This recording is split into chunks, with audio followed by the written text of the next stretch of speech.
So once you've got the Epson L805 out of the box, now it's time to switch it on.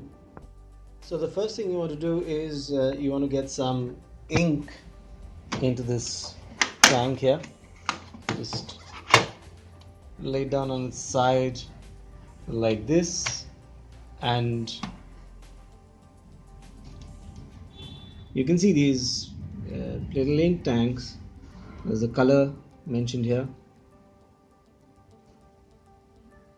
So the cyan, magenta, light cyan, black and yellow. And these are the little ink tanks where you're going to fill in the ink from these bottles over here. The Epson inks that come with the printer, they're the 673 pack of 6 inks, and this is a dye based ink, not a pigment based ink, which is good if you're not a very regular printer. So with this ink tank, Epson says this printer can last even up to 2 years between refills for home use. That's between 150 to 300 regular pages a month.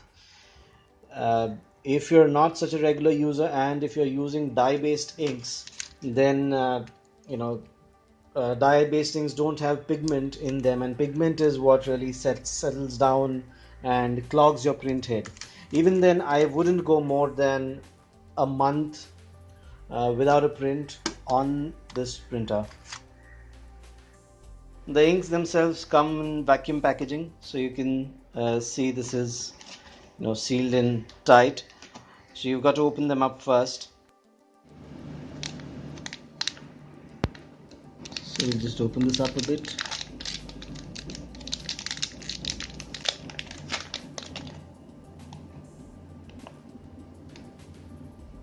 Bend it to break, and then reverse it to use it as a cap.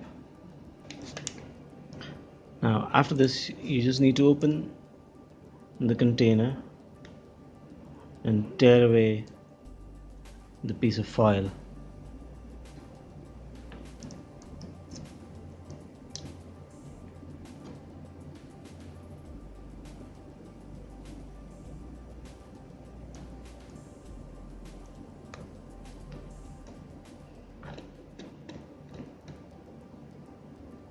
You have to be very careful at this point to not put the color into the wrong container, because then you're in a bit of a trouble.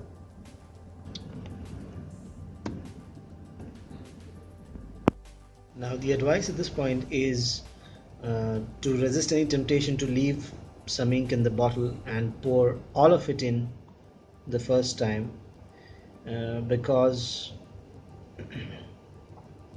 this process, the first time you fill in ink is going to take a bit of time, maybe around 20 minutes, and it's going to fill in the ink pipes that go from this tank to the print head. That's going to take up a bunch of ink, and so you better fill up the entire bottle, or you better empty the entire bottle into the tank. When you've filled in all the tanks, you can see the sides of the tanks. They're translucent, and you can see the colors, so you can see the ink levels in the tanks for each color from the side. Once you turn the printer on, after this, power's on, and you see this light on for the first time. So now you need to press the ink button for around 3 seconds.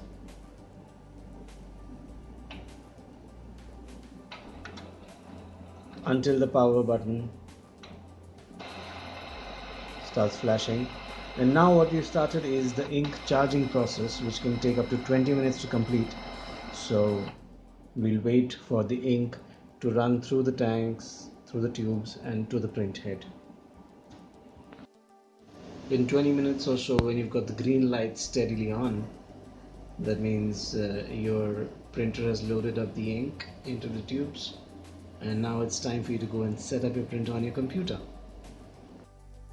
So we go to the right URL. I'm on a Mac right now. Pick the model, and here you have options for setup, support, and additional software downloads.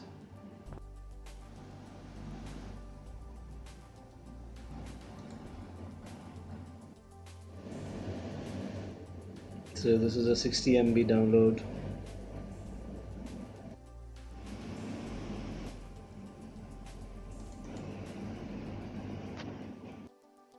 The driver and utilities. It downloads it from the internet. It says it will take around 3 minutes. This warns you again that you need to have completed charging, which we have completed, so we'll proceed. Then you have the options to connect to the printer using Wi-Fi or using the regular USB connection.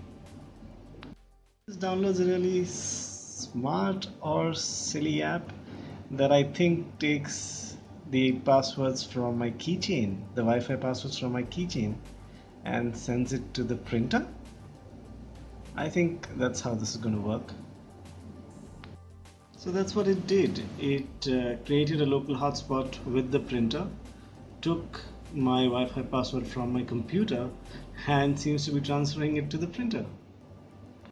What you need to do is go into your system preferences on OS X, printers and scanners, and add